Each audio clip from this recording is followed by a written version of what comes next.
Sanibonani Nijani, welcome back to our YouTube channel. This is KZN Podcast, your channel, everybody's channel. Today we're speaking about Lebo M. The Lebo M is a well celebrated composer. His name is Lebohang, known as Lebo M Morake.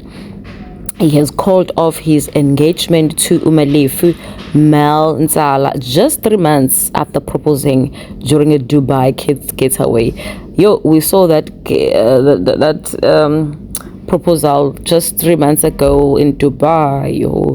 Kumnandi bephuza nabo mini khona nabo black coffee sathi hawu lo baba ubese engage ke uMel mhlambe ku5 ngoba uke kashada noMel bahlukana waphindwa wambuyisa manje hayi ke usevele wathi futhi ke manje Lebo hamba for good.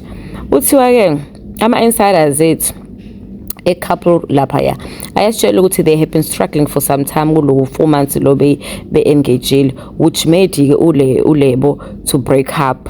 Ama fans ke who celebrated the little romance le kade sibuyile this year batholakala bemangala bonke ukuthi hayibo kwenzakalani. uLebo kuneminyaka of57 and benonsala baqala ukuba engage ngo2019. I relationship yabo yasiyaphela ngo2020 ngoba khona oyedwa wabo wengazuthi uyafavor, which is uMel. Kwaphinde ke babuyelana futhi ba-engageana futhi ngoJune.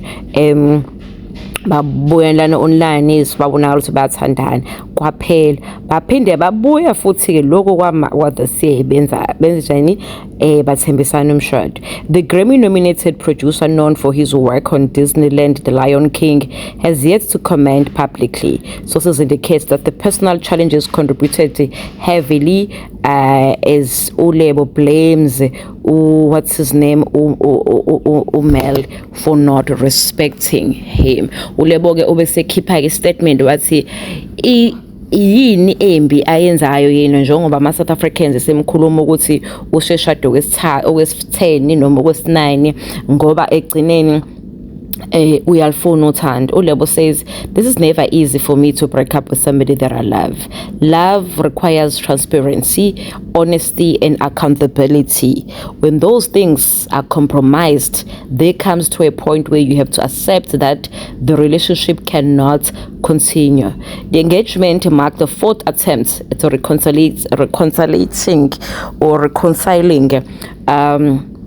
between uLebo and no Mel, which highlighted a willingness to forgive and to rebuild as often being misunderstood.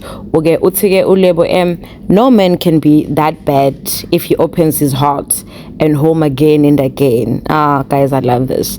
Lebo M says no man can be that bad if he opens his heart and home again and again.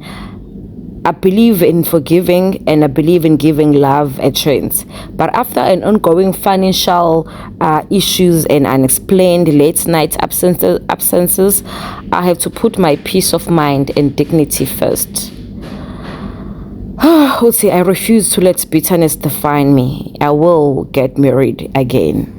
uLebo ukhala ngokuthi uMel umlethe go because uMel uyahamba yogroove ebusuku angachaza khohle ukuthi umuntu oseshadile and ehlezi efuna imali. He then decided ukuthi no, it was not going to be able ukuthi aqhubeke. So basically Lebo just says in relationships you must put yourself first.